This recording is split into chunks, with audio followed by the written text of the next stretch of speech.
সোমনাথ বড়দার আষাঢ়ী গল্পের আসরে বড় একটা যোগ দিত না বটে, তবু সে আমাদের সকলেরই অন্তরঙ্গ বন্ধু ছিল। একেবারে প্রাণ খোলা লোক, অত্যন্ত মিশুকে ও আমোদে হেসে খেলেই জীবনটা কাটিয়ে দিচ্ছিল।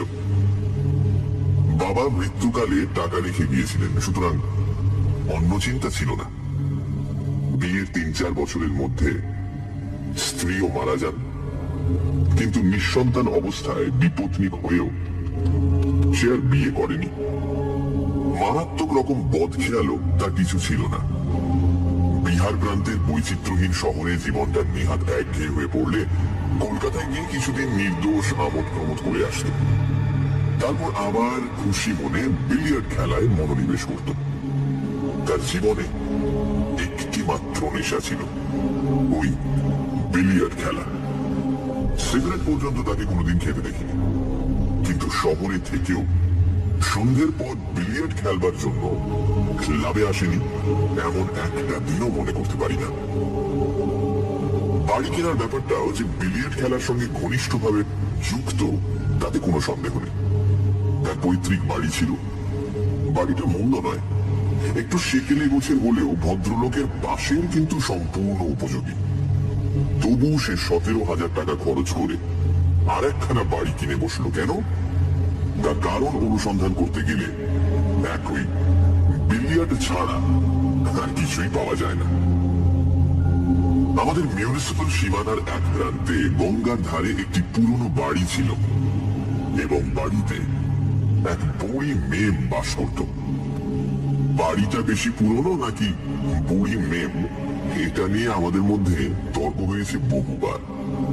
শেষে আমাদের মধ্যে কেউ একজন গ্যাজেটিয়ার খুলে প্রমাণ করে দিয়েছিল যে বাড়িটাই বেশি পুরনো। প্রায় ১৫০ বছর আগে এক নীলকর সাহেব এই কুঠি তৈরি করিয়েছিলেন। ক্রমে নীলের ব্যবসা উঠে যাওয়ায় ওটি পারিবারিক বাসভবনে পরিণত হয়েছিল। তারপর ৩ পুরুষ ধরে নীলকর সাহেবের বংশধরেরা এখানেই বাস করেছে। বুড়ি শেষ উত্তরাধিকারিণী। আমাদের তর্কের নিষ্পত্তি হয়েছিল বটে, কিন্তু আরেকটা প্রশ্ন উঠেছিল, বাড়ি অথবা বুড়ি শেষ পর্যন্ত কোনটি টিকে থাকবে? কিন্তু এক্ষেত্রেও বুড়ি হেরে গেল। একদিন শুনলাম তার গঙ্গা লাভ হয়েছে। বুড়ি চিরকুমারী, তাই সাক্ষাৎ ওয়ারিস বলে কেউ ছিল না।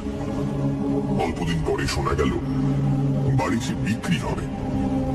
নেহাত খেয়ালের বসেই একদিন বিকেলে আমরা কয়েকজন দেখতে গেলাম। সোমনাথের গাড়ি আছে, তার গাড়ি চড়েই অভিযান হলো। ফাঁকা মাঠের মতো বিস্তৃত গঙ্গার তীরে নিচু পাঁচিলে ঘেরা ভিলা জাতীয় বাড়ি, চতুষ্কোণ বাড়ি, চারিদিকে নিচু বারান্দা, মাঝখানটা প্রায় ২ তলার মতন উঁচু হয়ে আছে। একটা প্রকাণ্ড ঝাউ গাছ নিতান্ত একা এক পাশে দাঁড়িয়ে আছে। বাড়ির পেছন দিয়ে গঙ্গা বইছে। সামনের দরজার স্তম্ভে শ্বেত পাথরের ফলকের উপর নাম লেখা, একোজ, প্রতিধ্বনি। বাড়ির একজন মুসলমান চৌকিদার ছিল, সেও বোধ করি ওই বুড়ির সমসাময়িক। চাবি খুলে বাড়ির ভেতরটা আমাদের দেখালো। সুসজ্জিত পরিষ্কার পরিচ্ছন্ন ঘরগুলি, চেয়ার, সোফা, খাট ঘরে ঘরে যেমন ছিল তেমনই সাজানো আছে।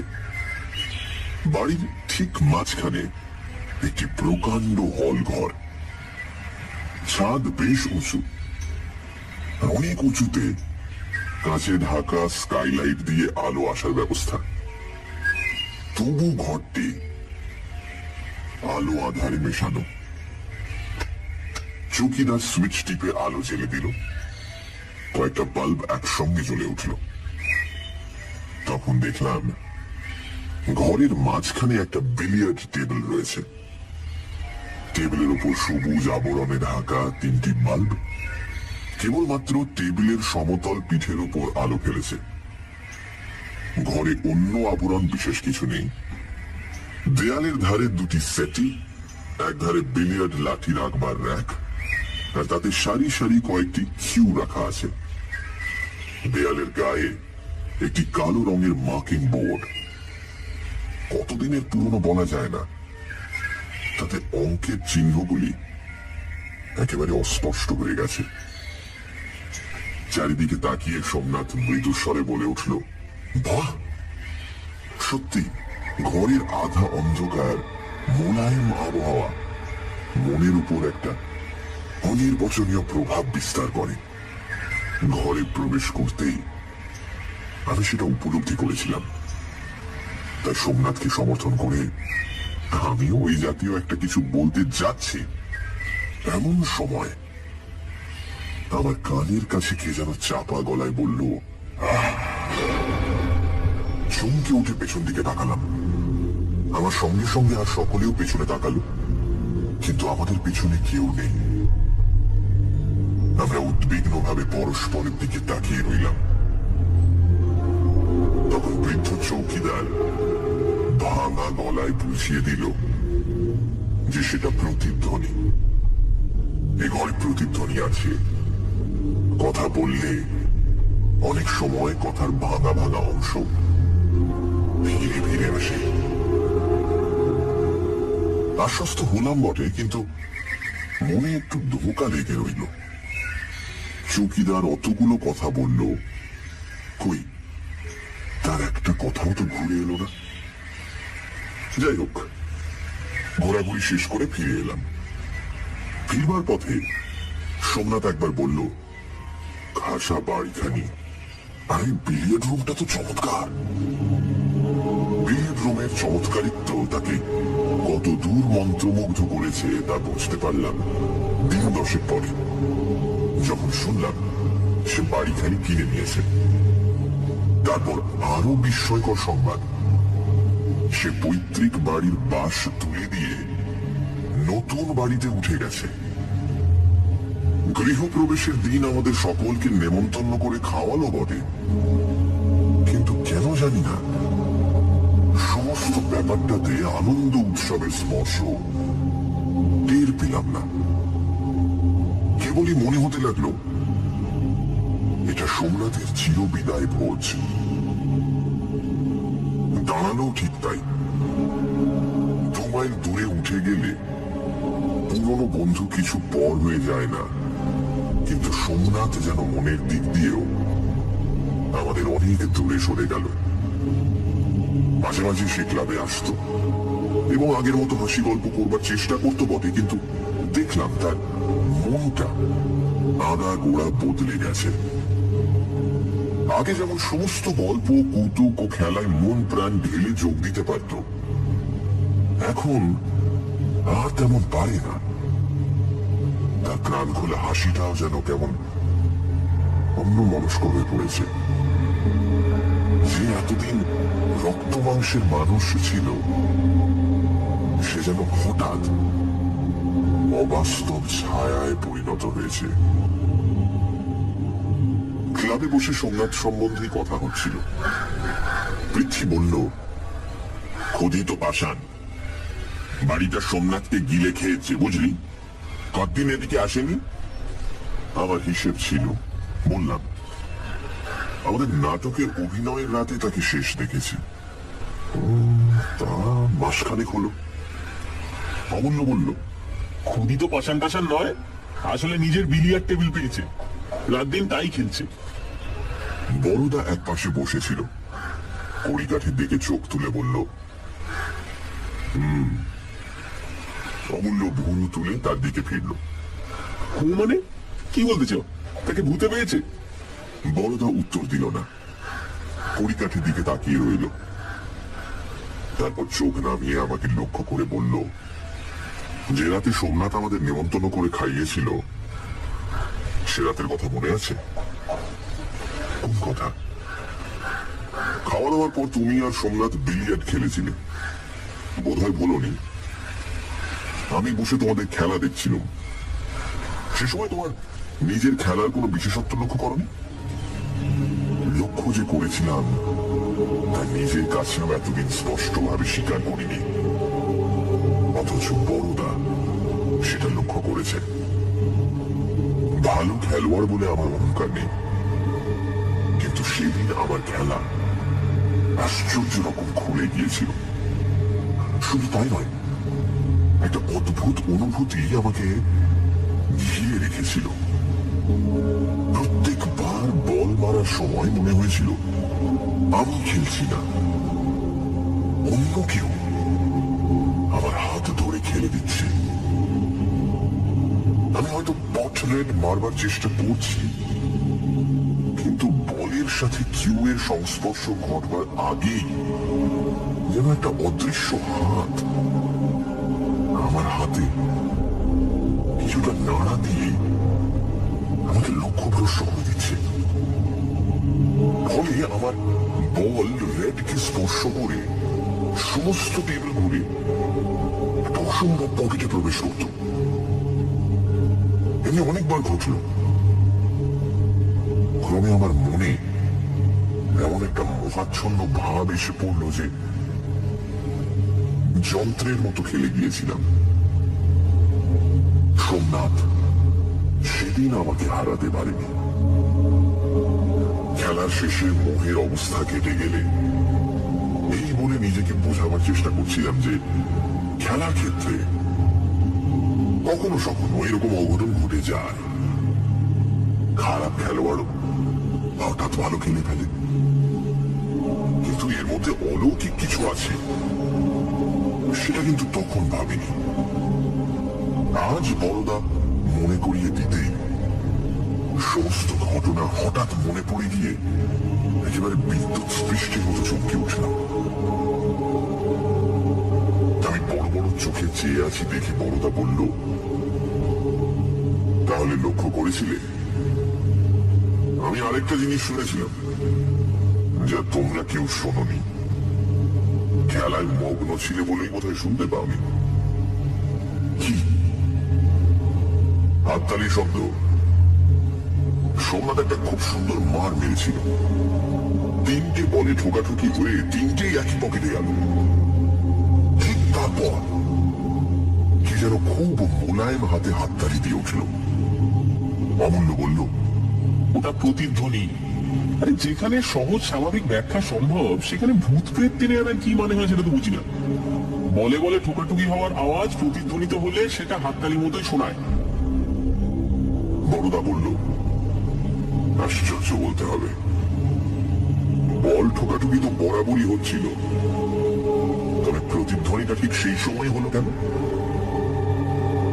কিছুক্ষণ কোনো কথা হলো না। এক্ষেত্রে একটা কথা বলে রাখা জরুরি।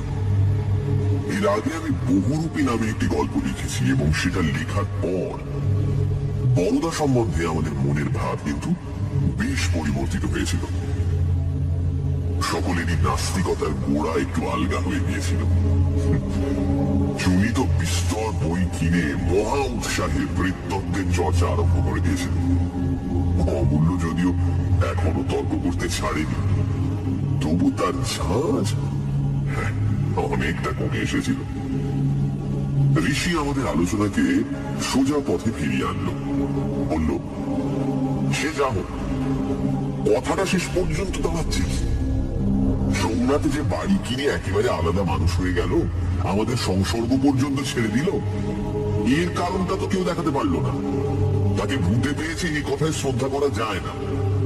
তবে কি হয়েছে তা? বড়দা আস্তে আস্তে বলল, আমার কি মনে হয় জানো, সোমনাথ আমাদের চেয়ে ঢের বেশি মনের মতো সঙ্গী পেয়েছে। পুরনো বাঁধনের পাশে খুব শক্ত নতুন একটি বাঁধন পড়েছে, তাই পুরনো বাঁধন ঢিলে হয়ে গেছে। বড়দার কথার ইঙ্গিতটা ভুল করবার মতো নয়, কিন্তু এতটাই আজগুবি যে নির্বিচারে মেনে নেওয়াও যায় না। অমূল্য আমাদের সকলের মনের ভাব যেন প্রতিধ্বনিত করে বলল, অর্থাৎ তুমি বলতে চাও এক দঙ্গল ভূতের সঙ্গে সোমনাথের এতই দহরম মহরম হয়ে গেছে যে মানুষের সঙ্গে তারা ভালো লাগছে না? এবারও বড়দা সোজাসুজি উত্তর দিল না, বরঞ্চ যেন নিজের চিন্তায় নিমগ্ন হয়ে গেছে এমনই ভাবে চুপ করে রইল। মিনিট 2-3 পরে কথাটা নিজের মনেই বলল,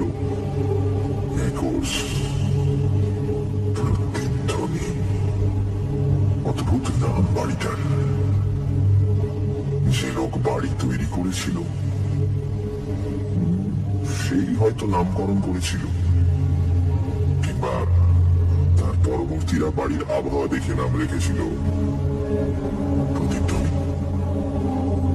চুনি এতক্ষণ বসে আলোচনা শুনছিল, কোনো কথা বলেনি। এখন একবার গলা খাগড়িয়ে বলে উঠল, কিছুদিন থেকে একটা থিওরি আমার মাথায় ঘুরছে। কিসের থিওরি? এইসব হানাবাড়ি সম্বন্ধে। এখনো থিওরিটা খুব স্পষ্ট রূপ গ্রহণ করেনি, তবু কি থিওরি তোমার শুনি? চুনি একটু দোনামোনা করে বলল, ওই প্রতিধ্বনি শব্দটার মধ্যেই আমার থিওরিটা রয়েছে।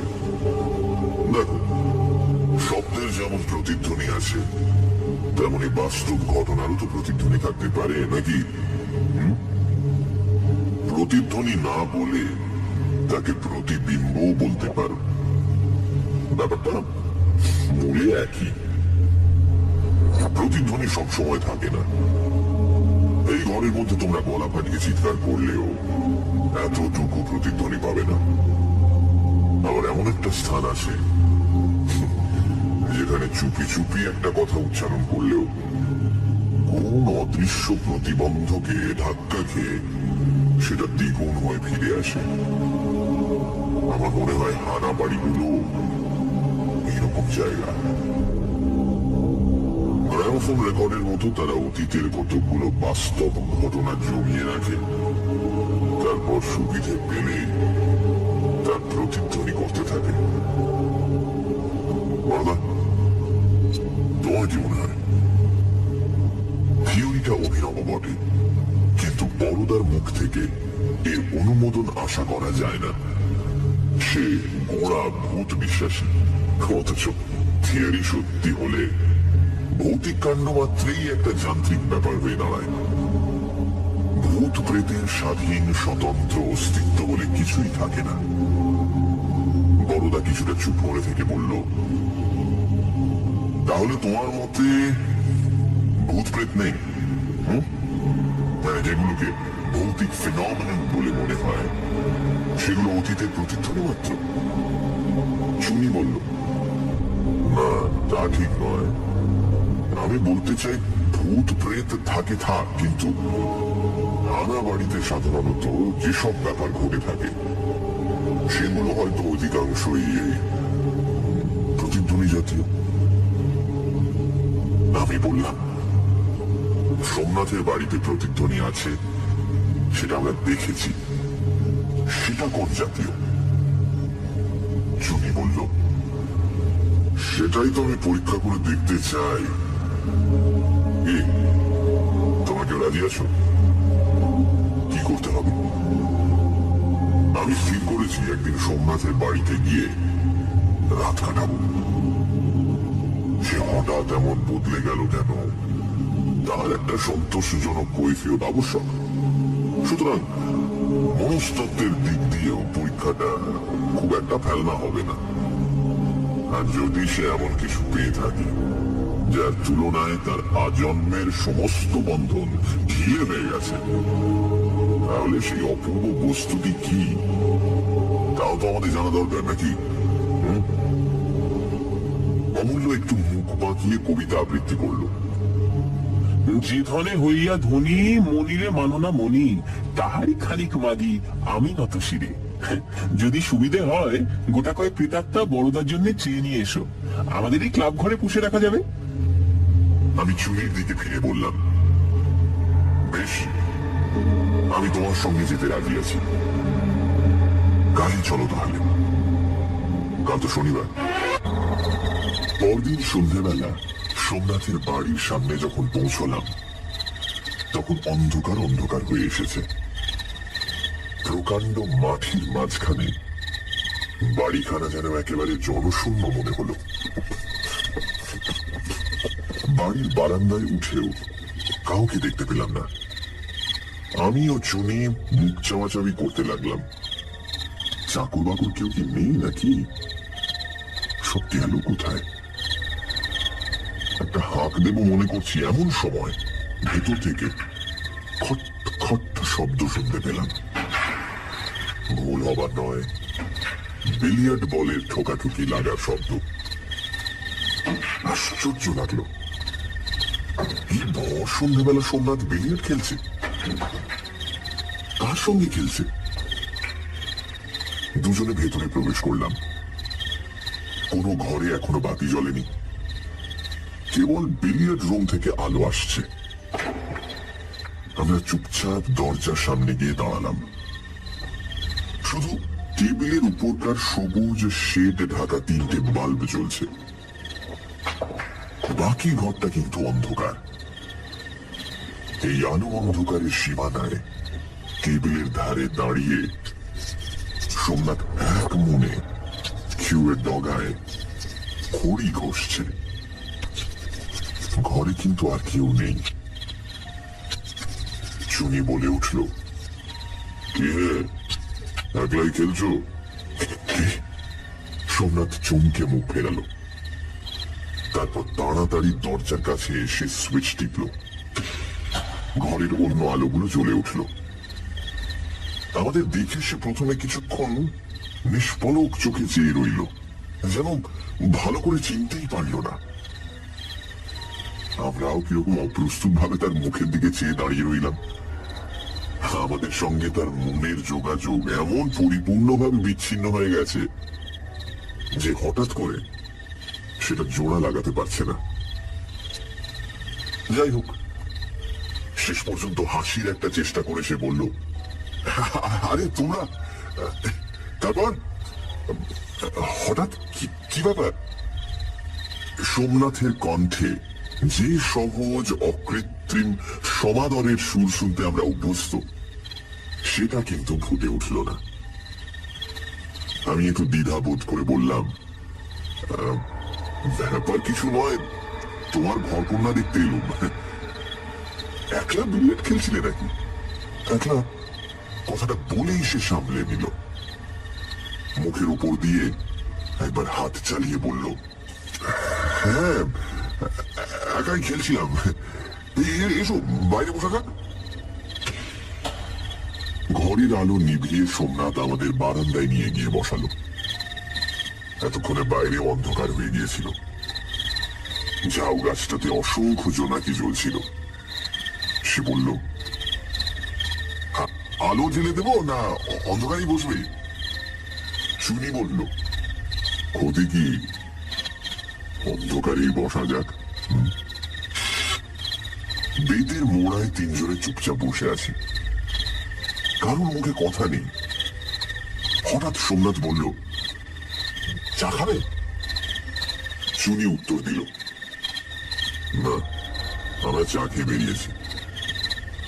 তারপর একবার গলাটা ঝেড়ে বলল, তুমি দিন দিন যেরকম ডুমুর ফুল হয়ে উঠছো, ভয় হলো 2 দিন বাদে হয়তো চিনতেই পারবে না।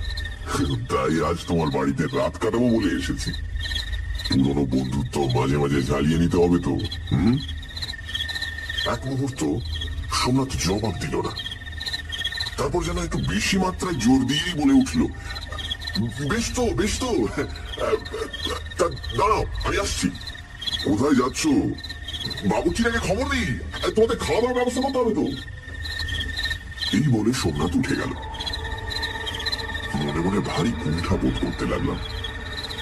বন্ধুত্বের দাবিতে আতিথ্য গ্রহণ করতে গিয়ে অপর পক্ষের মনে ওই আগ্রহের অভাব আছে এরকম আভাস পেলে কষ্টের আর অন্ত থাকে না।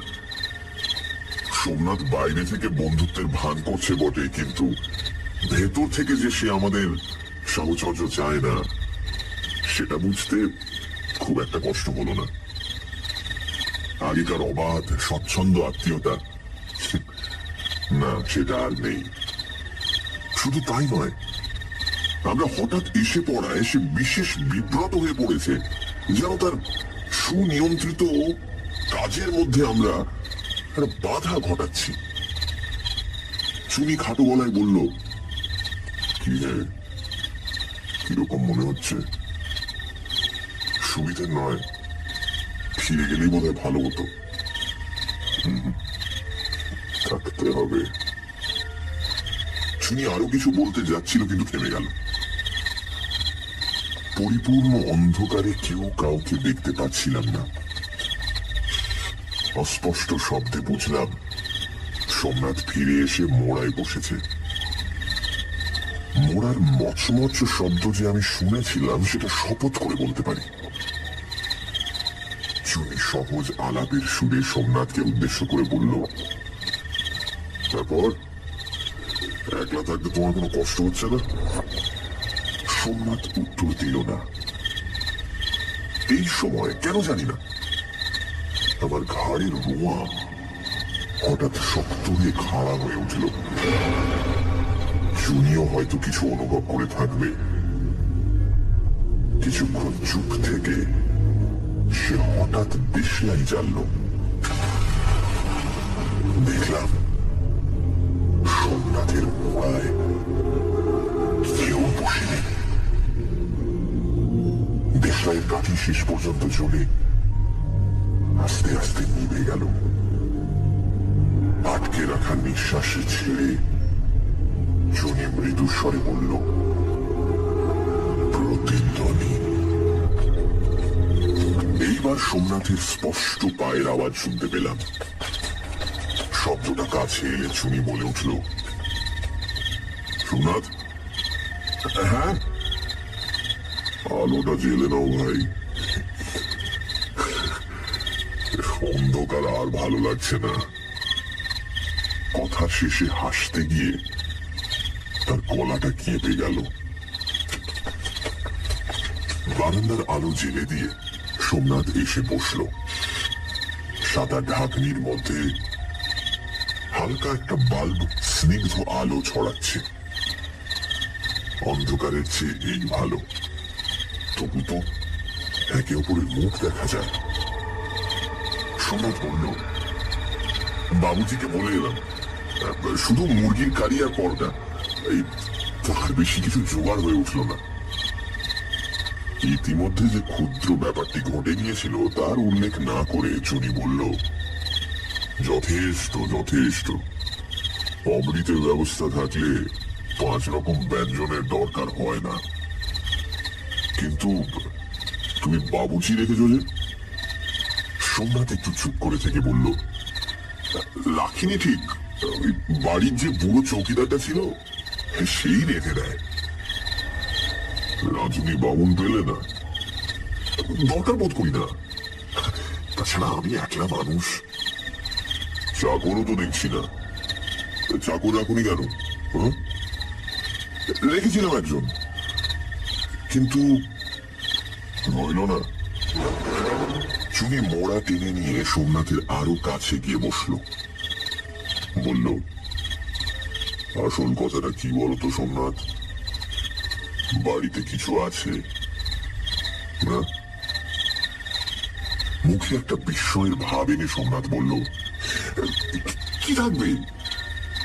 সেই কথাই তো জানতে চাইছি। শহরের এক কোনায় এই পুরনো বাড়ি, চাকর বামন থাকতে চায় না। কিছু থাকা এত বিচিত্র নয়। সোমনাথের চোখের উপর অদৃশ্য পর্দা নেমে এলো। সে হাসবার একটা ব্যর্থ চেষ্টা করে বলল, পাগল না খ্যাপা, ওসব কিছু নয়। শহর থেকে দূর পড়ে, তাই চাকর বাকর থাকতে চায় না। বুঝলাম কিছু বলবে না। ইচ্ছে করলে যে অনেক কিছু বলতে পারে তাও বোঝা গেল, কারণ সোমনাথ মনের ভাব গোপন করতে পারে না। মুখে চোখে সেটা প্রকাশ হয়ে যায়। কিন্তু লুকোতে চাইল কেন? যেটা সে জেনেছে তার কোনো অংশীদার রাখতে চায় না।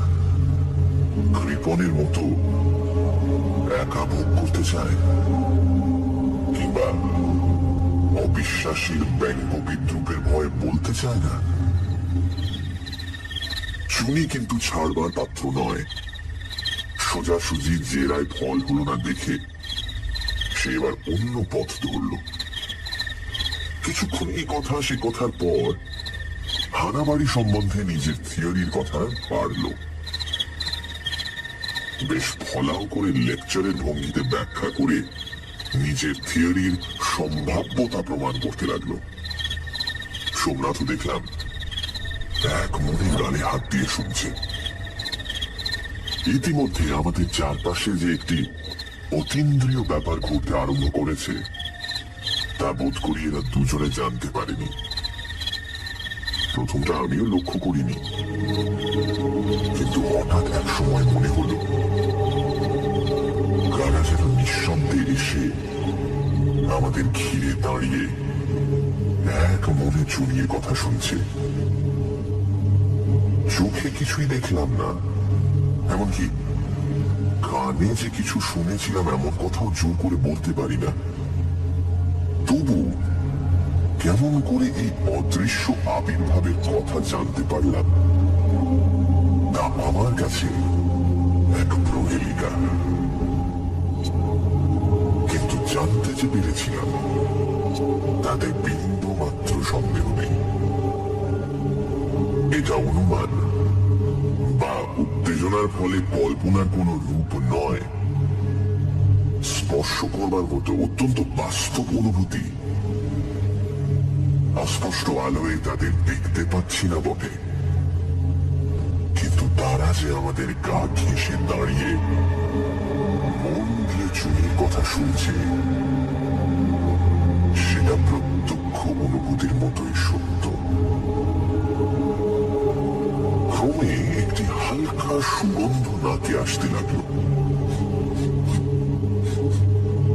তাজা ফুলের বা আতর এসেন্সের গন্ধ নয়, পপৌরির মতো একটু বাসি অথচ সুমিষ্ট সৌরভ। ধীরে ধীরে গন্ধ স্পষ্ট হয়ে উঠতে লাগলো। তখন বুঝতে পারলাম জিয়ানো ল্যাভেন্ডার ফুলের গন্ধ। জুনি তখনও থিওরি ব্যাখ্যা করছিল, তাই গন্ধ নাকে গেলেও সে মনে হয় ওটা লক্ষ্য করেনি। আলোচনা শেষ করে সে বলল, অবশ্য এটা আমার মন গড়া কাল্পনিক থিওরি, তবু কিছু ভিত্তি কি এর নেই? তোমার কিরকম মনে হচ্ছে? সোমনাথ মুখ তুলে বোধ করি একটা কিছু উত্তর দিতে যাচ্ছিল, জুনি হঠাৎ চারিদিকে চেয়ে বলল, গন্ধ, কিসের একটা গন্ধ। আমি বললাম, পেয়েছ তাহলে? ল্যাভেন্ডারের গন্ধ। সোমনাথের চোখের মধ্যে যেন বিদ্যুৎ খেলে গেল। সে ধর্মর করে উঠে দাঁড়িয়ে বলল, ল্যাভেন্ডারের গন্ধ? না না, ও তোমাদের ভুল। গন্ধ কই কই কই? আমি তো কিছু পাচ্ছি না। টুনি বলল, সত্যি পাচ্ছ না? না, কিচ্ছু না বলে সজোরে মাথা নাড়ল। সে যেন জোর করে গন্ধটা উড়িয়ে দিতে চায়, কিন্তু গন্ধটাকে উড়িয়ে নিয়ে গেল অন্য জিনিস। হঠাৎ একটা দমকা হাওয়া বাড়ির ভেতর থেকে এসে সমস্ত গন্ধটুকু এক নিমেষে ভাসিয়ে নিয়ে চলে গেল। বিস্মিত ভাবে বাইরের দিকে তাকালাম। ঝাউ গাছের জোনাকি ঘেরা বিরাট দেহ অন্ধকারে চোখে পড়ল। ঝাউ গাছ একেবারে নিস্তব্ধ। অল্প মাত্র বাতাস বইলে যে গাছ মর্মর ধ্বনি করে ওঠে তাতে শব্দমাত্র নেই। সোমনাথ আবার মোড়ায় বসে পড়ল। চুনি প্রখর জিজ্ঞাসু চোখে চারিদিকে চেয়ে রইল। আমি নিচু স্বরে বললাম, চলে গেছে। যারা এসেছিল তারা আর নেই। চুনি, গন্ধটাও কি প্রতিধ্বনি? তারপর অনেক এলোমেলো আলোচনার মধ্যে দিয়ে খাবার খাওয়ার আগের ঘন্টা দুয়েক সময় কেটে গেল। সোমনাথ মুহ্যমান হয়ে রইল। আমরাও মনের মধ্যে একটা নামহীন অস্বাচ্ছন্দ্য নিয়ে বসে রইলাম। অসাধারণ আর কিছু অনুভব করলাম না। যারা এসেছিল তারা যেন আমাদের অধিকার বহির্ভূত কৌতূহল দেখে সন্ত্রস্ত ভাবে চলে গেছে। নিঃশব্দে খাওয়া দাওয়া শেষ হলো। বুড়ো চৌকিদার পরিবেশন করলো। অনুভবে বুঝলাম সেও আমাদের উপর খুশি নয়। তার সাদা ভুল দুটো নীরবে আমাদের ধিক্কার দিতে লাগলো। অবরোধের পর্দার ভেতর উঁকি মারবার চেষ্টা করে আমরা যেন বর্বরোচিত অশিষ্টতা দেখিয়েছি। বারান্দার এক প্রান্তে 3টি ক্যাম্প খাট পেতে শোয়ার ব্যবস্থা হয়েছিল। তাড়াতাড়ি শুয়ে পড়লাম। কোনো মতে রাতটা কাটলে যেন বাঁচা যায়। 3 জনে পাশাপাশি শুয়ে আছি, কথাবার্তা নেই। চুনি শুয়ে শুয়ে সিগারেট টানছে। অন্ধকারে তার সিগারেটের আগুন উজ্জ্বল হয়ে আবার নিস্তেজ হয়ে পড়ছে।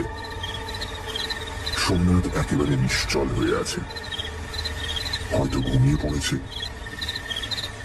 কয়েকটা জোনাকি আমাদের বিছানার চারিপাশে উড়ে উড়ে যেন পাহারা দিচ্ছে। নানা কথা মনে আসতে লাগলো। আজ যা যা ঘটেছে চুনির থিওরির সাথে তা একেবারে বেখাপ্পা নয়। তবু যারা চুনির কথা শুনেছিল তারা কি শুধুই অতীতের প্রতিবিম্ব? সোমনাথ এ বিষয়ে এমন একগুঁয়ে ভাবে নীরব কেন?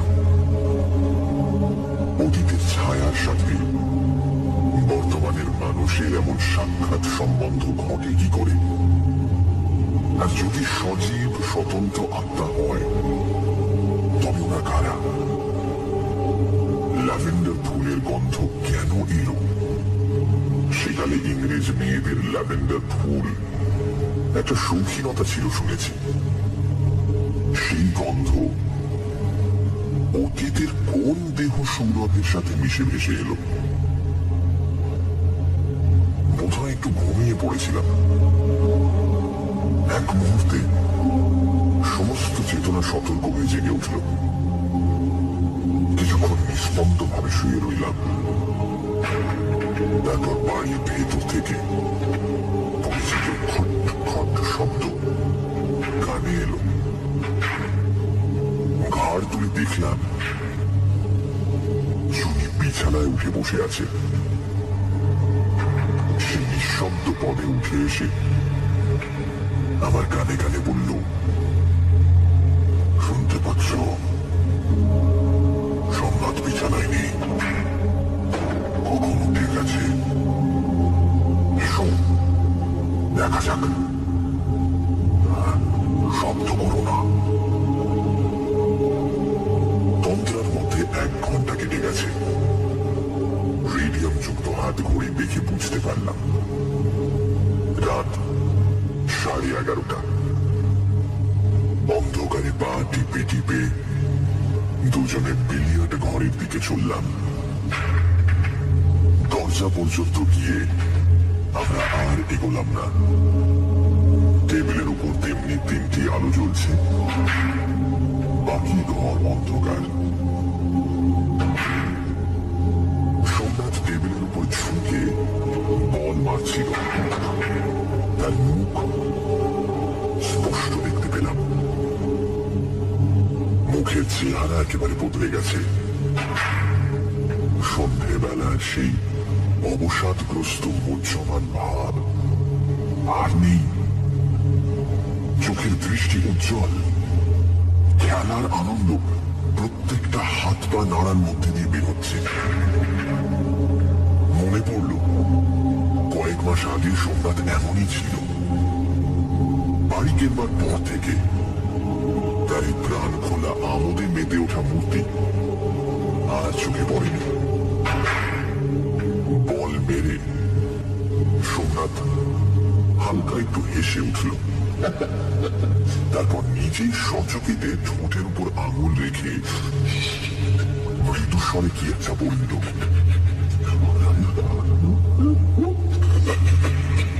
পরক্ষণে আরেকটি সুমিষ্ট হাসির শব্দ কানে এলো।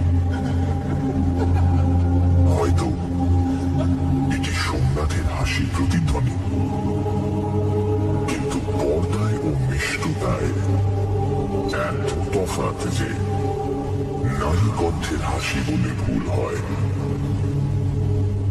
খেলা চলতে লাগলো। সোমনাথ একা খেলছে, তবু যেন একা খেলছে না, কারোর সাথে কৌতুকপূর্ণ প্রতিযোগিতা চলছে সোমনাথের। সম্মোহিতের মতো দরজার বাইরে দাঁড়িয়ে দেখতে লাগলাম। সোমনাথ খেলছে, মৃত্যুস্বরে প্রাতের সঙ্গে যেন কথা বলছে, সাবধানে গোনা নামে হাসছে। প্রতিধ্বনিও তার সাথে তাল রেখে চলেছে। কখনো ভারী গলায় গম্ভীর আওয়াজ হচ্ছে, আবার কখনো কোমল কণ্ঠের অর্থোচ্চারিত মৃদু ভাষণ কানে কানে অর্থহীন কথা বলে যাচ্ছে। সমস্তটাই যেন চুপি চুপি, লুকিয়ে লুকিয়ে ঠাট্টা তামাশা চলছে। তাই রঙ্গরস আরো গাঢ় হয়েছে। বুঝতে পারলাম আমরাই এই লুকোচুরির লক্ষ্যবস্তু। আমাদের জন্যই এরা প্রকাশ্য মজলিস জমাতে পারছে না। সন্ধেবেলা এসে রসভঙ্গ করেছিলাম, পাশে জেগে উঠে আবার বিঘ্ন ঘটাই। তাই গভীর রাতে এই সতর্কতা। আমাদের পাশ দিয়ে কি একজন চলে গেল। চুনি নিঃশব্দে আমার হাত ধরে টেনে রইল। ফিরে এসে বিছানায় বসলাম। চুনি জিজ্ঞাসা করল, সোমনাথ ছাড়া আর কাউকে দেখতে পেলে? না, চোখে দেখিনি, কিন্তু জানি, কিন্তু সেগুলো যে আমাদের মনের কল্পনা নয় তার প্রমাণ কি? সোমনাথ হয়তো পাগল হয়ে গেছে, তাই নিজের মনে হাসছে, কথা বলছে। কিন্তু গন্ধ, আওয়াজ, এগুলো কি? এগুলো প্রতিধ্বনি হতে পারে। হয়তো এই প্রতিধ্বনি সোমনাথকে পাগল করে দিয়েছে। এখনো পর্যন্ত আমরা চোখে কিছু দেখিনি, শুধু শব্দ আর গন্ধ। অতীতের কতগুলো শব্দ গন্ধ এই বাড়িটাকে আঁকড়ে ধরে আছে। তাতে দেহ বিমুক্ত স্বতন্ত্র আত্মার অস্তিত্ব প্রমাণ হয় না। প্রমাণ যে হয় তার পরিচয় সঙ্গে সঙ্গে পেলাম। জোনাকির উল্লেখ আগে কয়েকবার করেছি, এখন দেখলাম কয়েকটা জোনাকি আমাদের মুখের সামনে এসে শূন্যে তাল পাকাতে লাগলো। তাদের সঞ্চরমান নীল আলো ক্রমশ ঘনীভূত হয়ে জমাট আকার ধারণ করছে। দেখতে দেখতে একখানি মুখ ওই জোনাকির আলোয় শূন্যে ফুটে উঠতে লাগলো। কেমন করে এটা সম্ভব হলো জানি না, কিন্তু একটি পাংশু নীলাভ নারী মুখ স্পষ্ট আমাদের চোখের সামনে ফুটে উঠল। যেন অন্ধকারের পথে জোনাকির আলো দিয়ে একটি ছবি আঁকা হচ্ছে। মোমে গোড়া মুখোশের মতো নিশ্চল মুখ, কিন্তু চোখে কটাক্ষ রয়েছে। ক্ষণিকের জন্য একটি জীবন্ত নারীর অস্তিত্বের স্পর্শ অনুভব করলাম। তারপর জোনাকিরা ছত্রভঙ্গ হয়ে গেল। দেহের সমস্ত পেশি শক্ত করে রইলাম। বুকের স্পন্দন দপ দপ করে কণ্ঠের কাছে ধাক্কা খেতে লাগলো। কতক্ষণ এইভাবে কেটে গেল জানি না।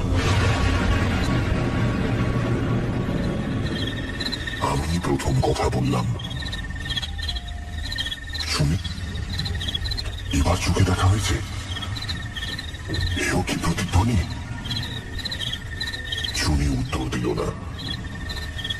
আস্তে আস্তে বিছানায় শুয়ে পড়ল। পরদিন সকালে বিলিয়ার্ড রুমে দাঁড়িয়ে সোমনাথের কাছ থেকে বিদায় নিলাম। চুনির চোখের কোণে কালি পড়েছিল। সম্ভবত আমার মুখখানাও নিশ্চিহ্ন ছিল না, কিন্তু আয়নার অভাবে নিজের অবস্থা ঠিক বুঝতে পারছিলাম না। চুনি বলল, একটা রাত তোমাকে খুবই জ্বালাতন করলুম, কিছু মনে করো না সোমনাথ। সোমনাথ বলল, না না, সে কি কথা। চুনি বলল, যা হোক, আমাদের দিক থেকে অভিযান একেবারে নিষ্ফল হয়নি, কতগুলো নতুন অভিজ্ঞতা লাভ করা গেল। আমাদের দুঃখ শুধু এই যে তোমার অভিজ্ঞতা তুমি আমাদের কাছে লুকিয়েই রাখলে, প্রকাশ করলে না। সোমনাথ কুণ্ঠিত চোখে চেয়ে রইল। আমার থিওরি কাল তোমায় বলেছি, সেটা সত্যি কি না ইচ্ছে করলেই তুমি বলতে পারতে। কি বলতে পারতো? সোমনাথ ঢোক গিলল। এখনো বলতে পারো।